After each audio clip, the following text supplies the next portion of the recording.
Welcome to Slash Bash, where today I am bringing you another malicious compliance Reddit video. In our first story, sweep the side alley until it's spotless. Let's jump right in. A couple of summers ago, I took a part-time job as a server at a local pub restaurant. I had a full-time job, so this was just for experience and to pick up some tip money on the side. The pub had been closed for a few years after the old owner couldn't afford it anymore. So when the new owners picked it up and got it ready for opening again, the town was pretty excited. It's a bit of a town landmark right in the middle of our main street. I applied as soon as I found out and ended up getting hired. I was one of the younger servers alongside a few older ones. Most of us were women, and the older servers really looked out for us inexperienced ones. Overall, the others on the team were really nice, save for a couple of nasty ones.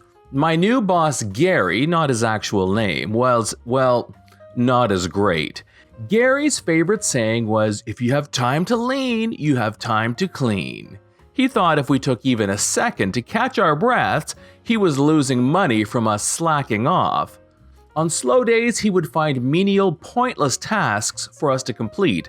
Wipe the bar counter, even though it's been wiped 3 times in the past half hour already. Reorganize the menus, even though they're already perfectly organized. Fill up more condiment cups, even though there's already 50 salsa cups ready to go. Stuff like that. The most tedious task, especially in the early months of the summer, was sweeping the side alley that leads to the patio. There were these massive maple trees along the path, and they would drop leaves and seeds like crazy, especially on windy days. One afternoon in early June, there were only a handful of us working. It gets slow, and I get assigned the sweeping task. I sweep up the back alleyway as much as I can, but the wind is blowing and the trees just keep dumping more and more seeds onto the path. I do my best until a coworker calls me back inside to help serve tables. She didn't want me to miss out on tips, bless her. I seat the table, get their orders, and start entering them in. Just then, Gary storms up to me. "What are you doing?" "Entering table 15's order. Why?" "The side alley is a mess. I don't pay you to slack off." I swept up as much as I could before this table walked in. It's a really windy day, that's why it keeps getting full of leaves and seeds. You're more than welcome to check the compost bin for how much I actually did sweep up. "No, we don't finish things halfway here. You're going back out there and finishing your job. I want it to be spotless. Linda," not her real name, "can take table 15. Gary then switched table 15 from my account to Linda, an older server's account. Linda and I got along great. She worked as both a server and a bartender, and used to be a general manager with another restaurant chain. She decided to join this team after her retirement as a part-time hobby. She taught me a whole lot while I worked there, and I'm grateful to have met her. I'll hang on to your share of the tips, best not to make Gary angry. He really wants me to make it spotless? Does he know how impossible that is? I'd have to be out there all shift.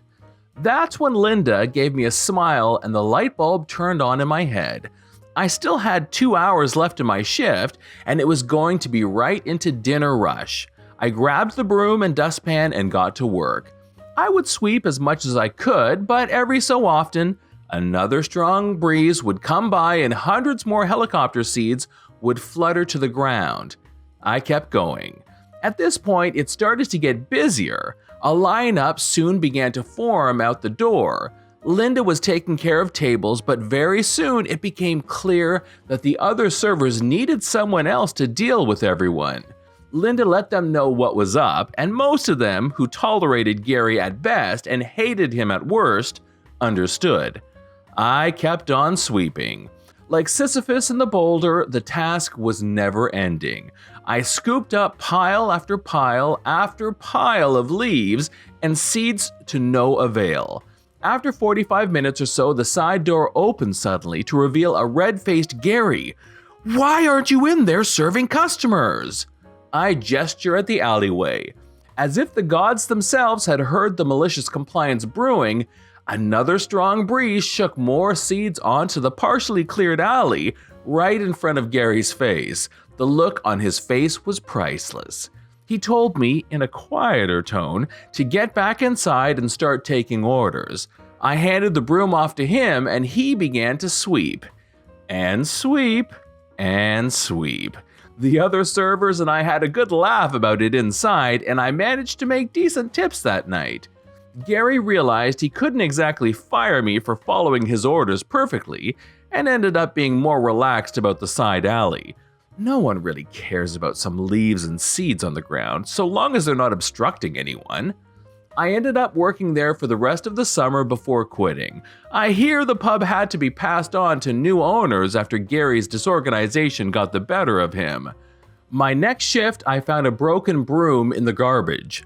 I'd like to think it was the work of Gary, red in the face and exhausted from battling against Mother Nature. In story number 2, yes, I do want coffee without any coffee. I've been saving this story for a while now. I just thought I'd share something light and funny to start the weekend off. The usual warnings, long-time reader, first post, mobile, etc. Years ago, I worked for the big Canadian coffee and donut shop, mostly working the evening shift. If you aren't familiar with Canadian brand coffee shop, the cream and sugar are dispensed by a machine that is calibrated to add the amount determined by corporate. If you're used to ordering at a fancy green place or the running donut place, the number of sugar and creams you order may need to change depending on how much you actually want.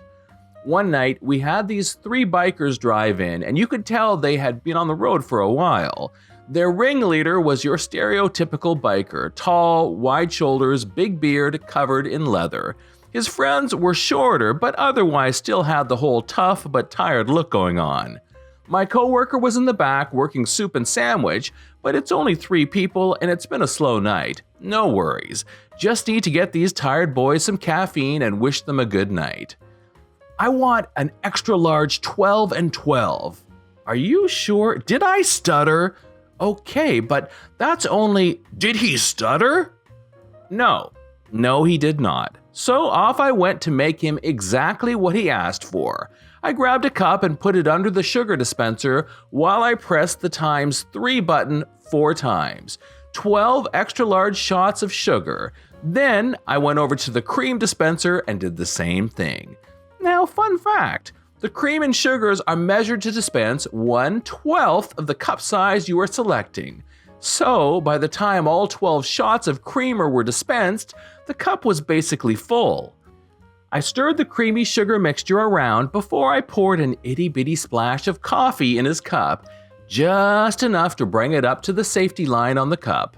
I tried asking him if he wanted me to heat it up or anything, but I basically got the same exact runaround from him and his friend. Obviously, the guy knew what he wanted, and he didn't need me to tell him what he was ordering. They grabbed the rest of their order and drove out into the night. Now, you would think that this was the end of the story. The big angry biker man got his nasty sugar cream drink and left me sitting there wondering if the rest of the world had been drinking their coffee wrong this entire time. But no, I was lucky to be working the next afternoon when he came back in.